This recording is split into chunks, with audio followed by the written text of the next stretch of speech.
નમસ્કાર. આજે બહુ વખત પછી સંકુલમાં આવી છું. સંકુલ તો આવતી રહું છું, પણ વિડીયોમાં આવી છું.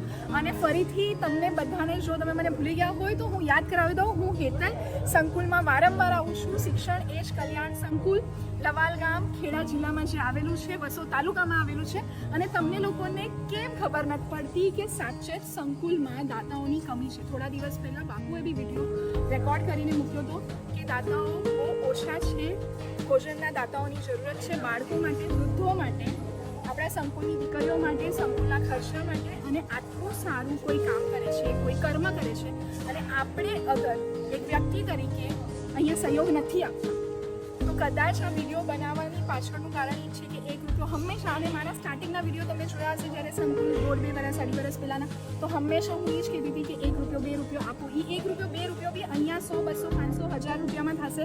અને એ ખર્ચા ક્યાંક ને ક્યાંક બાળકો માટે, હવે તો વૃદ્ધો માટે, વિકલાંગો માટે, રોજ નવી વસ્તુઓ માટે આ પૈસા કામ આવે છે. અને તમારા બધાના સહયોગની, સપોર્ટની બહુ જ જરૂરત છે. અને આજે સંકુલમાં કોઈ દાતા નથી. અને એ સાંભળીને મને ખરાબ બી લાગ્યું, દુઃખ બી થયું કે જ્યારે લોકો આટલા ફોલો કરે છે, બાપુને આટલું માન આપે છે, એકલું એન્જિન ડબ્બા કેટલું ખેંચશે. બધાએ થોડો ધક્કો મારવો પડશે, થોડી વસ્તુઓને આપણે બી પ્રોત્સાહન આપવું પડશે, સપોર્ટ કરવો પડશે. તો મહિપતસિંહ બાપુને, શિક્ષણ એજ કલ્યાણ સંકુલને, ધરતીનો છેડો વૃદ્ધાશ્રમ, આપણું વિકલાંગોનું આશ્રમ, સંકુલ 2 જે બને છે આપણને બધાને જ ખબર છે, જેના વિડીયો પણ બાપુ ઘણી વખત મૂકે છે.